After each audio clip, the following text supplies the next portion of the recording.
Greetings everyone. My name is KS Deepak and I welcome you all in the Shield Eyes episode of the Hindus News Analysis. तो चलिए देखते हैं कि कौन से articles that we're discussing today.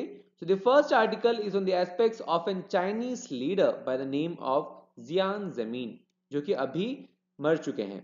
अब इस पर्सनैलिटी के बारे में जानना इंपॉर्टेंट है. क्यों ये पर्सनैलिटी इंपॉर्टेंट थे, क्या क्या रिफॉर्म्स है जो कि इस पर्सनैलिटी ने लिए थे, उन रिफॉर्म्स की क्या क्या कॉन्सिक्वेंसेज रहे हैं. All those things are important and that will be seeing in our first article. The second article is on the aspects of G20. So यहाँ पर बात करेंगे G20 है क्या, G20 कैसे फॉर्म हुआ था, क्यों फॉर्म हुआ था G20, G20 के क्या क्या चैलेंजेस हैं और इंडिया का क्या रोल है in G20. That will be seeing in our second article.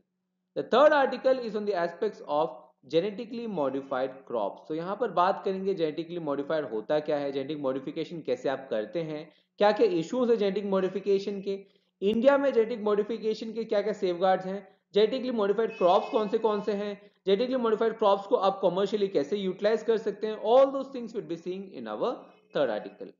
The fourth one is on the aspects of great Indian bustard. So यहां पर बात करेंगे ग्रेट इंडियन बस्टर्ड क्या है, ग्रेट इंडियन बस्टर्ड को प्रोटेक्ट करने के लिए क्या क्या स्टेप्स लिए गए हैं, what is the status of great Indian bustards और क्या क्या है issues when it comes to protecting the great Indian bustards. That will be seeing in our fourth article. And the fifth article is on the aspects of heat waves. तो यहाँ पर बात करेंगे heat waves होता क्या है, क्या क्या इंपैक्ट्स होते हैं हीट वेव्स के, क्या क्या कॉन्सिक्वेंस होते हैं हीट वेव्स के, and what is the report जहां पर ये कोट किया गया है, this data has been quoted. That also we will be seeing in our fifth article. And as usual the sixth one is on the quiz of the day. So let's start with the first one, that is on the aspects of a personality known as Jiang Zemin. So अगर Jiang Zemin के बारे में जाने, so Jiang जेमिन is the China's former leader and he came to power after the particular incident, a famous incident of Tiananmen Square protest, and as of now he has died at the age of 96. अब यहाँ पर important ये है कि इन्होंने क्या क्या significant measures लिए हैं, बट इस मेजर्स के सिग्निफिकेंस को जानने के लिए you need to understand the history a bit. So let's start with the history itself. इनका पर्टिकुलर अराइवल या elevation to the higher ranks of the party was particularly during the political turmoil. जो political unrest हुआ था China में during the years of 1989-1990, उस time पे comrade Jiang Zemin was elevated to the higher ranks of the party. और इनके proactive approach के कारण, इनके अप्रोच के कारण he was able to oppose the unrest and defend the socialist state power, and that is the biggest achievement of Jiang Zemin. अगर particularly बात करें, Jiang is a very good bureaucrat, he is a plodding bureaucrat, and after being elevated to the high office, elevate होने के बाद ही started to act as an compromising figure. ये एक इंटरलॉक्टर की तरह काम करने लगे और जो उस टाइम पे जो हार्डलाइनर्स थे जो कि अनरेस्ट कॉज कर रहे थे, उनको लिबरल एलिमेंट्स के साथ उनका इंट्रैक्शंस करवाया और इस इंट्रैक्शन और कॉम्प्रोमाइज में इनका काफी बड़ा रोल रहा है. इनके लीडरशिप के ड्यूरेशन में ही ऑल्सो इंक्रीज और boosted the economy of China. इस पॉलिसी को पर्टिकुलरली कहते हैं दी थ्री रिप्रेजेंट्स पॉलिसी. जो थ्री रिप्रेजेंट्स पॉलिसी है जो कि इन्होंने प्रोपाउंड किया था, इन्होंने दिया था, इस पॉलिसी के accordingly he justified the incorporation of the capitalist businesses into the party structure. And as of now, you know, even though China is told to be a communist country, but it is also having a lot of capitalist businesses, a lot of entrepreneurs are there. ये जो basic role है, ये जो basic as of now जो current scenario देख रहे हो आप, that is because of the theory of three represents जो कि इन्होंने दिया था way back when he was in power. इसके साथ साथ he also oversaw the peaceful handover of Hong Kong during the 1997, जो कि इनको दिया गया था by the UK. Along with that, he also had an hard line on the protest. जो protest हो रहे थे उन्होंने एक hard line लिया और इसी के वजह से Tiananmen Square protest became a very important figure in the China's history as also in the history of the world. इसके साथ साथ जो 9/11 की अटैक्स के बाद जो वार ऑन टेरर स्टार्ट हुआ था by the United states government, इस वार ऑन टेरर में भी काफी ज्यादा सपोर्ट किए थे जियांग जेमिन ने. और that is why Jiang Zemin के टाइम पे यूनाइटेड स्टेट्स और चाइना के बीच जो रिलेशंस हैं वो वापस डिप्लोमेटिक स्फीयर्स में वापस इंटीग्रेट होने लगे थे, वापस जो स्ट्रेंग्थ्स हैं और कोलैबोरेशन जो है वो इंक्रीज हुआ था. That is the significance of the measures or the measures that he did and the ramifications or the consequence of the measures that he undertook during his lifetime. And that is why this personality is famous. With that clarity, now let's move to our next article, which is on the aspects of G20. अब G20 जो है वो काफी time से news में है. It is a very important topic and very contentious topic, and that is why we have already covered this topic in great details in our 14th November video, जहां पर एकदम बेसिक से first of all कि G20 है क्या, G20 कैसे form हुआ था, what is the composition of G20, G20 क्यों फॉर्म हुआ था, कैसे फॉर्म हुआ था, कौन से थे founding members, as well as G20 के क्या क्या सिग्निफिकेंस हैं, क्या क्या चैलेंजेस हैं, इंडिया का क्या role when it comes to the G20 playing या the accomplishing the objectives of G20, that I have deciphered, that I have explained in basic details in our 14th November video. So please refer to this video so that you have a very good clarity of this topic. With that, now let's move to our next article, that is on the aspects of GM crops. अब यहाँ पर जो genetically modified crops है, that is again काफी time से वो news में रहे हैं, and we have also cover this news in great details in our 27th October video, जहां पर फर्स्ट ऑफ ऑल की जेनेटिक मॉडिफिकेशन होता क्या है, क्यों आप करते हैं जेनेटिक मॉडिफिकेशन, क्या हासिल कर सकते हैं जेनेटिक मॉडिफिकेशन से, जो जेनेटिकली मॉडिफाइड मस्टर्ड है जो कि एज ऑफ नाउ कंटेंजियस टॉपिक है, उसमें क्या मॉडिफिकेशन आपने किया था, कौन से जीन्स है जो कि उसने अल्टर किए थे, इन जीन को अल्टर करने की वजह से क्या क्या क्वालिटीज हैं जो कि इनकलकेट हुए थे, एंड इन जनरल इस जेनेटिक मॉडिफिकेशन के क्या क्या एडवांटेजेस हैं और क्या क्या डिसएडवांटेजेस हैं, that also we have discuss in our 27th October video. So please refer to this video so that you have a very good clarity and crystal and critical understanding of this topic that is very important from mains perspective, and that I have done in our 27th October video. So please refer to it. With that, now let's move to our next article, that is on the aspects of the great Indian bustard. तो यहां पर समझते हैं कि great Indian bustard है क्या और उनके बाकी नुआंसेस को समझने की कोशिश करते हैं. तो अगर ग्रेट इंडियन बस्टर्ड की बात करें, so it is an kind of bird की पिक्चर आप यहां पर देख सकते हैं. This is great Indian bustard. अगर स्टेटस की बात करें तो it is listed in the schedule 1 of the Indian wild life protection act of 1972. इसके साथ साथ जो कन्वेंशन है माइग्रेटरी स्पीसीज का, उनके कन्वेंशन में भी ये मेंशन है. जो अपेंडिक्स 1 है साइट्स का, दैट इज अगेंस्ट ट्रैफिकिंग, वहां पर भी मेंशन है. At the same time it is critically endangered. Please remember it is critically endangered as per the IUCN red list.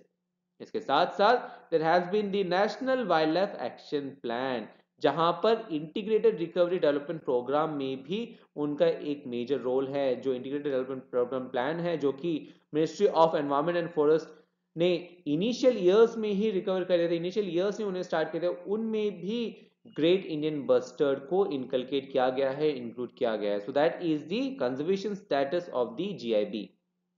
अगर इश्यूज के बारे में बात करें तो बिगेस्ट थ्रेट है जो कि ये स्पीसीज फेस करता है, दैट इज हंटिंग, जो कि कहीं ना कहीं पाकिस्तान में प्रिवेलेंट है और इंडिया में भी काफी कम है, but it is there in India, but prevalent जो है वो पाकिस्तान में है. द सेम टाइम जो ओकेशनल पॉचिंग होता है आउटसाइड द प्रोटेक्टेड एरियाज और जो हाई टेंशन इलेक्ट्रिक वायर्स के साथ जो इनका कोलिजन होता है, that is another important issue, जिसके कारण इनके जो नंबर्स हैं वो ड्वेंडल कर रहे हैं, नंबर्स जो हैं वो डिक्रीज कर रहे हैं ओवर द ईयर्स. इसके साथ साथ जो एग्रीकल्चर एक्सपेंशन हो रहा है, मैकेनाइज्ड फार्मिंग हो रहा है, इंफ्रास्ट्रक्चर डेवलपमेंट हो रहा है, जहां पर आप इलेक्ट्रिक वायर्स ला रहे हो, फास्ट मूविंग व्हीकल्स हैं, जो आपकी डॉग्स हैं विलेजेस में, जो इरिगेशन प्रोजेक्ट्स हैं, इन सब के कारण भी इनका जो हैबिटेट है वो डिक्रीज हो रहा है एंड इनके जो नंबर्स हैं वो भी डिक्रीज हो रहे हैं. अगर पर्टिकुलरली इंडिया की बात करें so it is the state bird of Rajasthan and it is considered India's most critically endangered bird. और इनकी जो it is a flagship grassland species, और ये जो है it represents the health of the grasslands ecology. India में कहां कहां पर है ये डिफाइंड, तो इंडिया में पर्टिकुलरली कुछ स्टेट फॉर एग्जांपल राजस्थान में है, वो गुजरात में है, और काफी कम पॉपुलेशन में महाराष्ट्र, कर्नाटक एंड आंध्र प्रदेश में भी इनका प्रेजेंस है. अब यहां पर सवाल ये उठता है कि हमने क्या मेजर्स लिए हैं to protect the GIB. So you have seen the status, these are some of the measures itself, but particularly हमने क्या लिए हैं, so let's see. The first one is the species recovery program. Second one, we are having the national bustard recovery plans जो कि conservation agencies execute कर रहे हैं. The same time हमने एक ब्रीडिंग फैसिलिटी भी खोला है जो कि ministry of environment forest and climate change के अंडर है, जो कि पर्टिकुलरली एस्टेब्लिश किया गया है in the desert national park at Jaisalmer. तो वहां पर पर्टिकुलरली ब्रीडिंग फैसिलिटी हम लोग ने मेंटेन किया है ताकि इनके नंबर्स को हम बढ़ा पाए. At the same time there is this project great Indian bustard जिसका जिक्र आज के आर्टिकल में भी है. So it has been launched by the Rajasthan government with an aim of constructing breeding enclosures for these species, and that is the basic important feature of this species. With that, अब देखते हैं कि bustard जो है वो India में कहां पर है. अगर बेसिकली बस्टर्ड की बात करें तो तीन स्पीसीज हैं जो कि इंडिया में पाए जाते हैं. The first species is the great Indian bustard जिस पे हम लोग डिस्कस कर रहे हैं. The same time there is this lesser florican and the Bengal florican. यहां पर जो डिस्कशन है that is concentrated and that is limited to the great Indian bustard. अगर ग्रेट इंडियन बस्टर्ड की बात करें तो यहां पर राजस्थान में है, गुजरात में है जैसे we discuss earlier. The same time small numbers में महाराष्ट्र, कर्नाटका, उत्तर प्रदेश, इन जगहों में भी स्मॉल नंबर्स में ये हैं. Eight the same time Pakistan में भी इनके काफी ह्यूज नंबर्स हैं.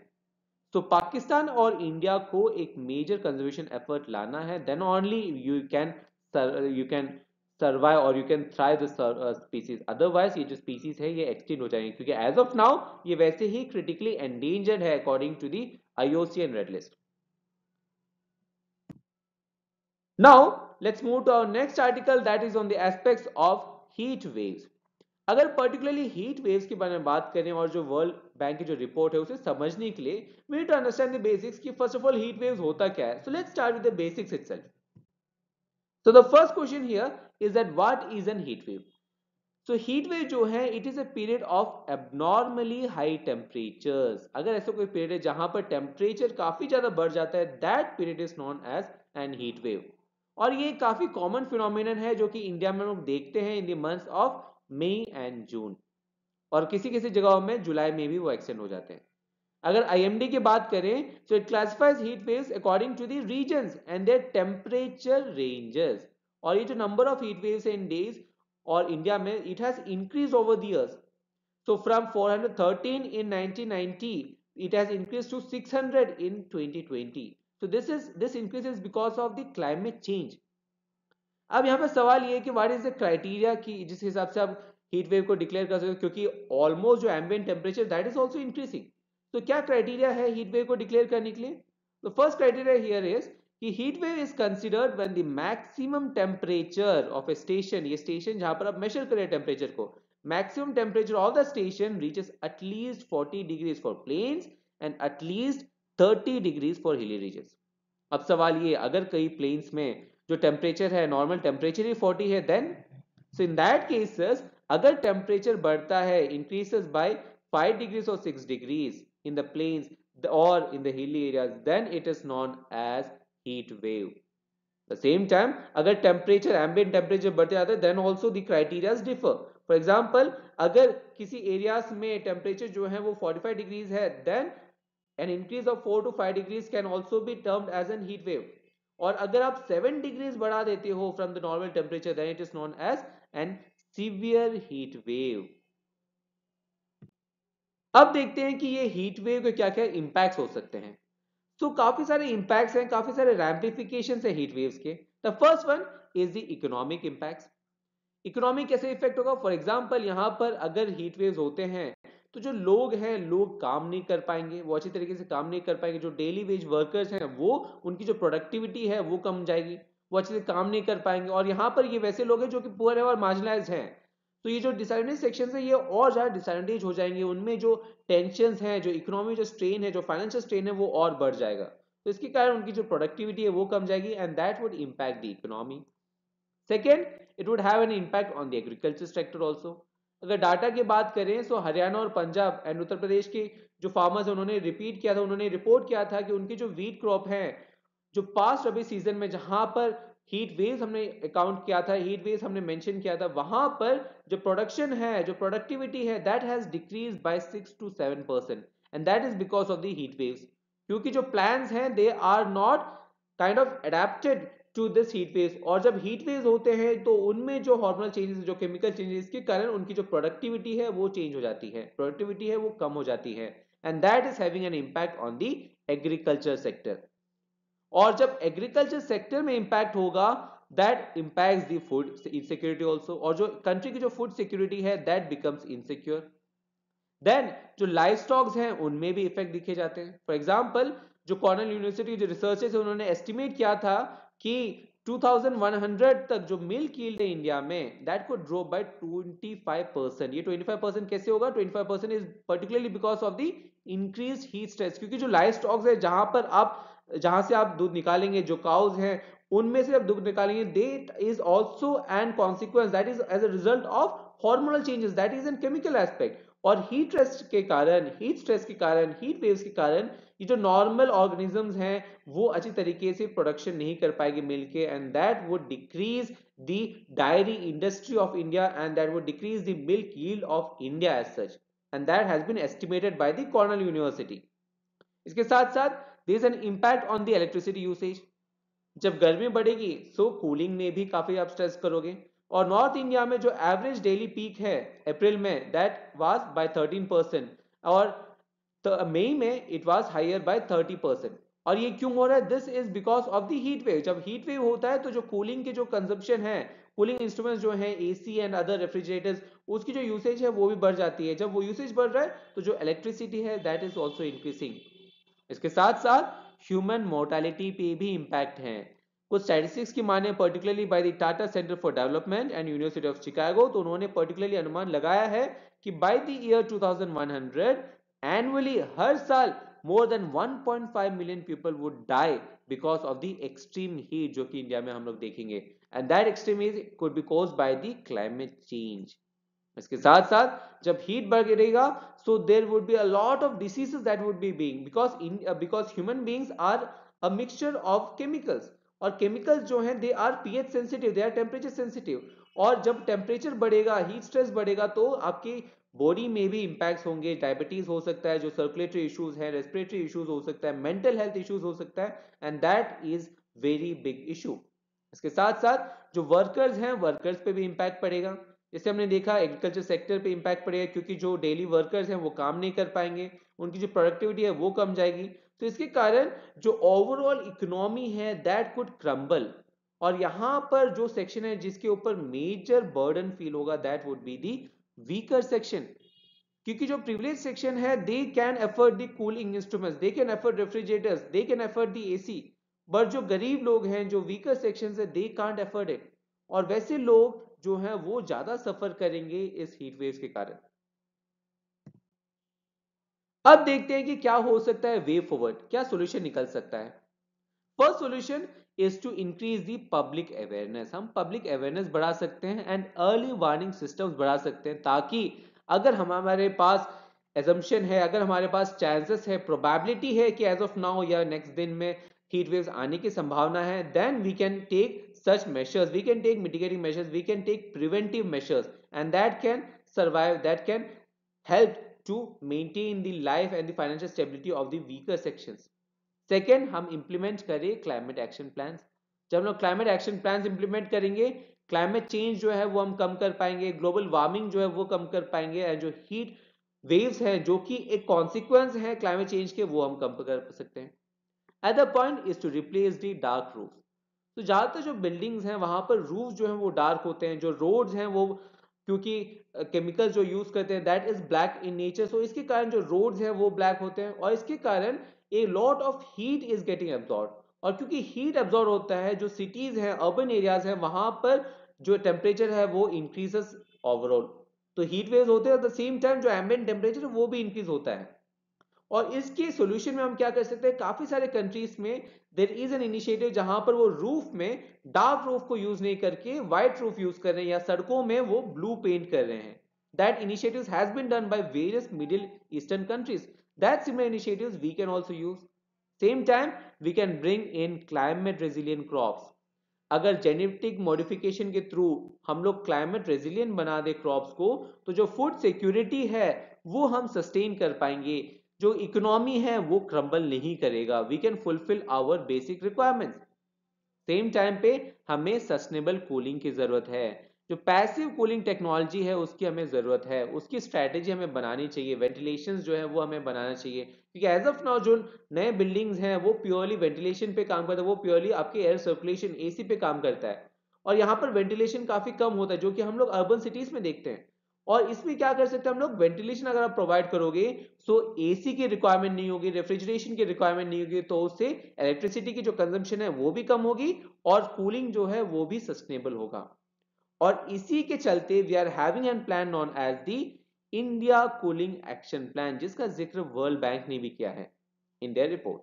अब रिपोर्ट हम लोग लेटेस्ट स्टेज में देखेंगे, but as of now you need to understand कि दिस इज अ प्लान जो कि गवर्नमेंट ऑफ इंडिया ने दिया था इन बैक इन 2019, जहां पर देयर इज एन एम, जो मकसद है to fulfil within 20 years back, so 20 year का पर्सपेक्टिव है and we have to accomplish it by the next 2037 या 38।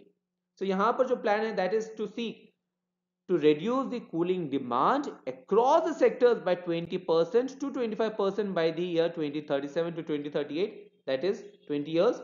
Then reduce the refrigerant demand, जो रेफ्रिजरेशन है उसमें जो रेफ्रिजरेंट है उसमें भी काफी सारे कॉन्सिक्वेंसेज होते हैं, काफी सारे इश्यूज होते हैं, तो वो जो रेफ्रिजरेंट की डिमांड है वो भी हम रिड्यूस करें by 25 to 30%. Then reduce the cooling energy requirements by 25 to 40%, and हम recognize करें cooling and related areas को और वहां पर हम रिसर्च डेवलप करें, रिसर्च एंड डेवलपमेंट पे एक मेजर फोकस करें, जो national science and technology programme है उनमें एक मेजर थ्रस्ट हम इस एरिया को दें, ताकि नए से नए रिसर्चर्स लाए, नए से नए एफिशिएंट मेथड्स हम ला पाए, मेथड्स हम लोग डेवलप कर पाए। That is another aim of this plan. At the same time यहाँ पर हम ट्रेन करें, यहाँ पर हम सर्टिफिकेशन दे around 1 lakh servicing sector technicians को बाय द ईयर 2020, 2022, 2023, ताकि इनमें एम्प्लॉयबिलिटी बढ़ा पाए, और that would be under the skill India mission. So these are the 5 measures that we intended to do under the India Cooling Action Plan of 2019. अब particularly बात करते हैं वर्ल्ड बैंक के रिपोर्ट के बारे में। तो यहां पर जो कमेंट आया था जिसपे हम लोग ने डिस्कस किया, जो कि आर्टिकल में जिक्र है, that comment is based on an report of world bank. अब ये जो रिपोर्ट है, दिस रिपोर्ट को कहीं ना कहीं उसकी जो की फाइंडिंग्स है उसे समझने की कोशिश करते हैं। The first feature here is कि बाय द ईयर 2027 जो कूलिंग डिमांड है per year that would increase by 4%। जो स्पेस कूलिंग है वो इंक्रीज करेगा 4%। जो कोल्ड चेन और जो रेफ्रिजरेशन है उसकी जो रिक्वायरमेंट है वो इंक्रीज करेगा बाय 2 टाइम्स, एंड जो पैसेंजर ट्रांसपोर्ट एयर कंडीशनिंग है वो 3 टाइम्स वो इंक्रीज करेगी। अगर आप बात करें एनर्जी कंजम्पशन की, तो स्पेस कूलिंग में energy consumption would increase by 2 times, cold chain और रेफ्रिजरेशन जो है वहां पर energy consumption would increase by 3 times, and passenger transport air cooling में 2 टाइम्स। एंड जो कार्बन एमिशन है which is very important, carbon emission जो है स्पेस कूलिंग के वजह से कार्बन एमिशन जो है bye the year 2027 would increase by 2 times. जो कोल्ड चेन और रेफ्रिजरेशन है वहां पर भी carbon emission by 2 times, and passenger transport air conditioning भी 2 टाइम्स में कार्बन एमिशन बढ़ाएगी। जो कार्बन एमिशन है वो भी बढ़ेंगे बिकॉज ऑफ दिस। और बाय द ईयर 2030 अगर बात करें, about 40% of India's GDP will still depend on the heat expose work. अगर इतना percent of India's GDP is working on heat expose work, और हीट एक्सपोज वर्क में आपके पास क्या हो रहा है, हीट वेव्स हो रहे हैं, और हीट वेव्स जब होंगे तो जो हीट एक्सपोज वर्क है वो अच्छी तरीके से एग्जीक्यूट नहीं कर पाएंगे, और जो शेयर होगा इकोनॉमी में दैट वुड बी ह्यूज, और इकोनॉमी जो है वो क्रम्बल हो सकता है। सेम टाइम यहाँ पे जो लेबर आवर्स जो लॉस होंगे because of the increase in heat, that would also cause a loss of around 150 to 250 billion dollars, US dollars. और यहाँ पर अराउंड ग्लोबली 80 मिलियन जॉब्स जो हैं वो लॉस होंगे बिकॉज ऑफ दिस, और इंडिया में 34 मिलियन बाय द ईयर 2030। और क्योंकि यहां पर लैक ऑफ कूलिंग होगा, क्योंकि कूलिंग जो है इट इज एन लग्जरी, ये सिर्फ और सिर्फ अमीरों के पास है, आपके प्रिविलेज सेक्शंस के पास है, जो डिसेंडेड सेक्शन है, जो पुअर सेक्शन उनके पास नहीं है, और इसके कारण you would have a lot of physical issues. आपकी जो फूड सिक्योरिटी है वो भी अंडर स्टेक आ जाएगा, प्रोडक्टिविटी है वो भी अंडर स्टेक, एंड फार्मास्यूटिकल्स में भी इंपैक्ट होगा। कैसे फार्मास्यूटिकल्स में, क्योंकि जो केमिकल्स हैं, जो दवाइयां हैं, they are also kind of related to the temperature, वो टेम्परेचर रेजिलिएंट है, वो टेम्परेचर से डिपेंड करते हैं, और अगर टेम्परेचर अचानक बढ़ जाए तो जो फार्मास्यूटिकल्स हैं, जो वैक्सीन हैं, जो कि टेम्परेचर सेंसिटिव हैं, वो खराब हो जाएंगे। and that can have an impact on the medical infrastructure of the country. अब बात करते हैं कि सस्टेनेबल कूलिंग क्या हो सकता है. तो फर्स्ट, स्पेस कूलिंग जो है उसमें हम लोग काफी सारे मेजर्स ले सकते हैं. थर्मल कंफर्ट हम लोग प्रोवाइड कर सकते हैं. जो कोल्ड चेन है उनमें भी काफी सारे मेजर्स हैं. And passenger transport air conditioning, जो ये तीन फिगर्स हैं, तीन जो एस्पेक्ट्स हैं, इन तीनों एस्पेक्ट्स में रिपोर्ट में काफी सारे मेजर्स दिए हैं कि जो हम लोग लेटर स्टेज में देखेंगे इन डिटेल कि क्या क्या मेजर्स हैं. सो इन तीनों सेक्शंस में उन्होंने काफी सारे मेजर्स दिए हैं जो कि हम लोग ले सकते हैं ताकि हम लोग ग्रीन हाउस गैस एमिशंस को डिक्रीज करें और एम्प्लॉयमेंट अपॉर्चुनिटीज को हम लोग सस्टेन कर पाए और सस्टेनेबल कूलिंग हम ला पाए. क्यों ये जरूरत है? क्योंकि अगर हम लोग नहीं लाते तो क्लाइमेट चेंज की वजह से जो इम्पैक्ट पड़ेगा, the major impact would be on the disadvantage section and the lot of issues we can have because of this. आपकी जो इकोनॉमी है वो क्रम्बल कर सकती है, आपकी जो मेडिकल इंफ्रास्ट्रक्चर है वो क्रम्बल करेगा, आपकी जो इलेक्ट्रिसिटी है, पावर ग्रिड है वो क्रम्बल कर सकता है. एट द सेम टाइम जो लोग हैं उनमें जो मोर्टेलिटी है वो भी वेरी करेगा, वो भी बढ़ेगा. So there is a lot of things that is under stake because of this. अब देखते हैं कि क्या क्या कर सकते हैं हम लोग. तो फर्स्ट पॉइंट हियर इज, जो सीवियर हीट वेव्स है they are responsible for 1,000 of deaths across India and this has been mentioned in the World Bank's report also. और soon काफी जल्दी जो है India would be at the top pace, it would be at the first place in the world जो कि experience कर रहे heat waves that can break the human survivability limit. You understand the gravity. यहाँ पर ये कह रहे हैं कि इंडिया जो है टॉप में पहुंच जाएंगे ऐसे एरिया में जहां पर हीट वेव्स इतने एक्सट्रीम होंगे कि ह्यूमन जो है वो सर्वाइव तक नहीं कर पाएंगे.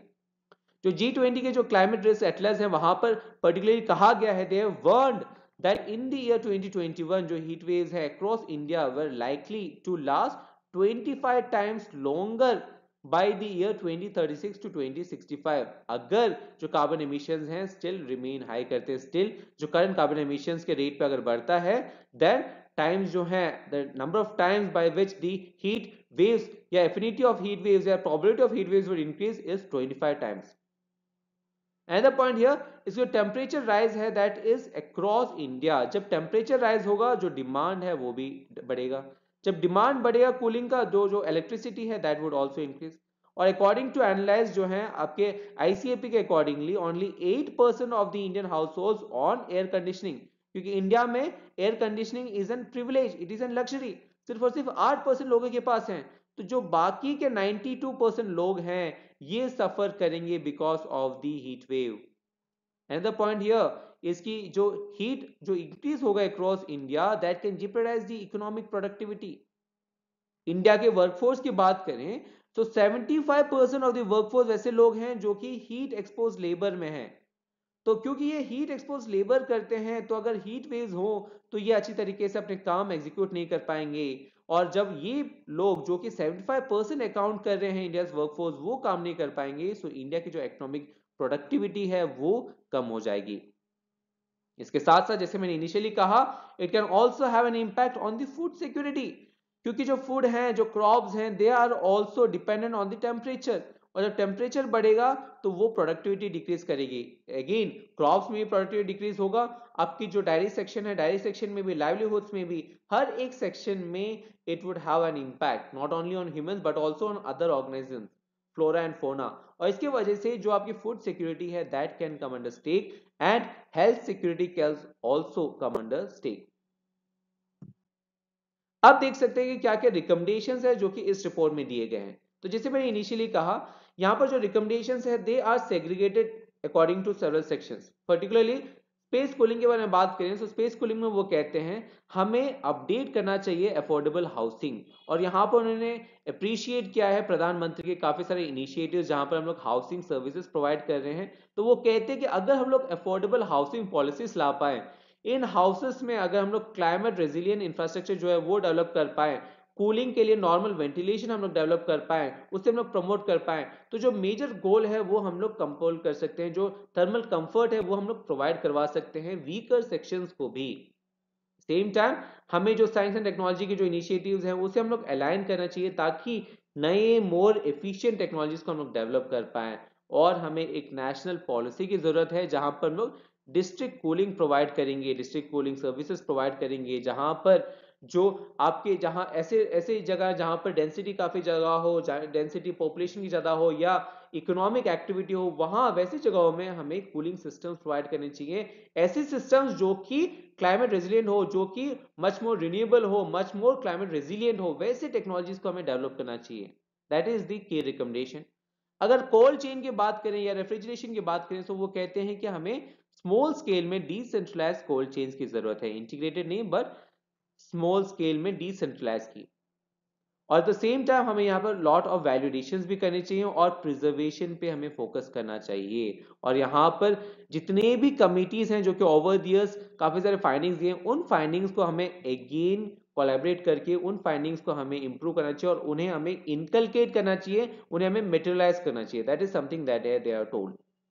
अगर ट्रांसपोर्ट एयर कंडीशनिंग की बात करें तो वो कहते हैं कि एक लैबलिंग सिस्टम चाहिए कार्स में, जो कि एक पब्लिक अवेयरनेस बढ़ाएगा ताकि एनर्जी एफिशिएंसी आप प्रमोट कर पाए, एमिशन सेविंग्स जो है वो ला पाए। द सेम टाइम जो रिसर्च एंड डेवलपमेंट है वहां पर आपको एक मेजर बूस्ट देने की जरूरत है ताकि जो प्राइवेट सेक्टर है वो रिसर्च एंड डेवलपमेंट में आए और एनर्जी एफिशिएंसी को वो बढ़ाए, ताकि जो रेफ्रिजरेशन है, जो एयर कंडीशनिंग है आपके ट्रांसपोर्टेशन में, पब्लिक ट्रांसपोर्टेशन में, वो आप इंप्रूव कर पाए।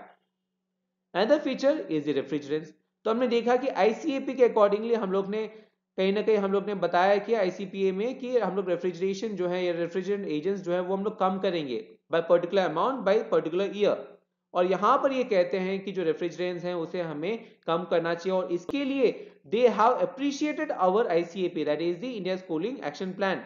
उन्होंने काफी अप्रिशिएट किया। The same time they are told यहाँ पर ट्रेनिंग प्रोग्राम्स की भी जरूरत है ताकि हम इसे रिकवर कर पाए, रिसाइकल कर पाए, रीयूज कर पाए और अच्छी तरीके से डिस्पोज कर पाए। Because disposal is also a major issue.